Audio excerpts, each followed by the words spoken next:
A major corruption scandal hitting the soccer world. Some of the most powerful FIFA officials facing U.S. federal charges related to illegal activity, including bribery going back decades. Here with more is Mike Bako. He is sports editor at the Daily National. Great to have you. Thank you. All right, explain what exactly is going on and what's different this time, because we hear a lot of bribery stuff with these guys. We hear a lot of bribery, but what we're hearing now is 21 years in the making, $150 million involved in terms of payoffs and bribes associated with different tournaments over multiple decades. So that's why the FBI really finally got involved, and this is why this is such big news, and the indictment's coming down. And this is a U.S. probe. I mean, this is here. It's happening here because a lot of the activity was going on in the Western Hemisphere, but involving U.S. banks. So obviously, where there's a little bit of rumors of things going on, when U.S. banks are involved, the FBI is involved, and obviously they saw enough mountain of evidence and all of this money involved. And money it is. I mean, this is the biggest sport in the world. Absolutely. So there is so much sponsorship associated with the sport. What's going to happen there? Are they even, you don't even think they're going to blink? There's not even going to be a blip on the radar. Some brands may pay a little bit of lip service in terms of we're going to see how everything pans out. But in terms of looking at major sponsors and major audiences over the course of the next 3 years leading up to the next World Cup, this is going to be status quo for a lot of these brands. They're going to see how things shake out, but there's so much involved. The $150 million in these bribes and payoffs is a pittance compared to all the sponsorship money that's going to go into the next World Cup and into soccer in general for the next few years.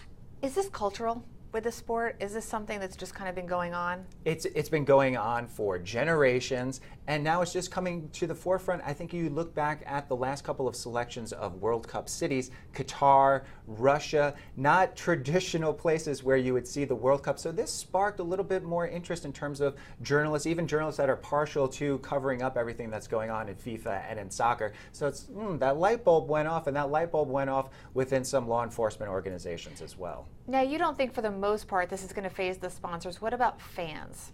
I think fans probably have their finger on this a lot more than sponsors and even journalists to a certain degree, because they see what go on in their local clubs, in their local organizations. And it's a bottom-up type of situation where the corruption happens at lower levels, lower club leagues, lower tournaments, and it's even been proven out in some of these allegations that came down.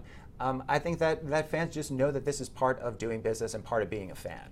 Are the U.S. fans different from the fans around the world in terms of what you anticipate their reaction is going to be? I think U.S. fans will take a step back and say, you know, what's going on here? Almost as if the NFL fans were saying, whoa, concussions are going on.